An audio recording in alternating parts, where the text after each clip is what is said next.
the electrical job in the automobile. তুমি এটা দিয়ে ব্যাটারি ভোল্টেজ ডোমেস্টিক লাইনের ভোল্টেজ মাপতে পারবে। তার মানে সেটা আমরা বলবো DC volt and AC volt. DC মানে ডাইরেক্ট কারেন্ট, এসি মানে অল্টারনেট কারেন্ট। ঠিক আছে? বিভিন্ন পার্ট এলসিডি, তোমার ডিসপ্লে, এটা নব আরে ঘুরিয়ে সিলেকশন করবে। তিনটে knob, volt, milliampere, resistance, continuity, এটা কমন। 10 অ্যাম্পিয়ার থেকে 10 অ্যাম্পিয়ার কোনো মাপতে গেলে রেড ট্যাগে আসবে। এখন তোমরা অ্যাম্পিয়ার মাপবে না, এখন তুমি ভোল্ট, রেজিস্ট্যান্স, কন্টিনিউটি মাপতে পারবে।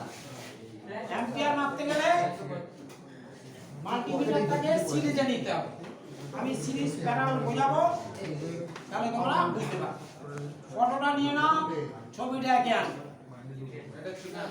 হ্যাঁ, এবারে ভোল্টেজ যদি আমরা রং সিলেকশন করি লিডের, তাহলে ভোল্টেজ দেখাবে কিন্তু মাইনাস আসবে। ঠিক আছে? বোঝা গেল? যদি রেঞ্জ না জানাই কথা বলা, যদি আমরা কত ভোল্ট না জানি উপর থেকে লাগাবো আস্তে আস্তে নিচে আসবে। কমে বেশি ভোল্টেজ দিলে তোমার মাল্টিমিটার পুড়ে যেতে।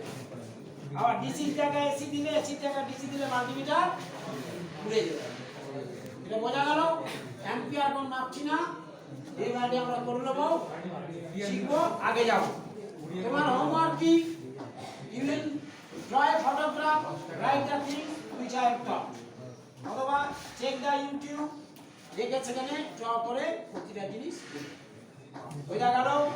তাহলে পরের দিন আমরা কাজ দেখতে পাবো।